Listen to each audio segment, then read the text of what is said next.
Hii leo tumekuandalia makala maalum kuhusiana na historia ya miamba ya soka humu nchini, klabu ya Simba. Klabu ya soka ya Simba ilianzishwa mnamo mwaka 1936 ikifahamika kama Sunderland na maskani yake ikiwa ni Kariakoo jijini Dar es Salaam. Mwaka 1977 Simba iliweka rekodi katika mechi za watani wa jadi kwa kuifunga Yanga kwa mabao 6-0. Zaidi ya miaka 42, rekodi hiyo ikiwa bado haijafikiwa hadi hivi sasa. Mwaka 1938 Sunderland, kwa sasa ikiwa ni Simba, ilikuwa timu ya kwanza kucheza na jezi ilipocheza na timu ya Combine ya mabaharia wa Mbeli zinazotia nanga kwenye bandari ya Dar es Salaam.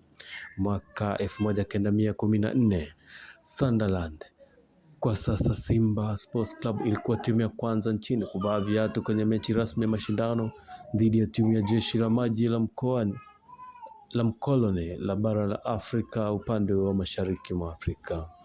Mwaka 1959, kabla ya uhuru wa Tanganyika, kipindi hicho ikiitwa Sunderland, kwa sasa Simba ilikwenda Ethiopia na ikawa timu ya kwanza kutoka nchini kupanda ndege ikienda nchini Ethiopia kwa mwaliko wa heshima Mfalme Haile Selassie wa Ethiopia kwa wakati huo.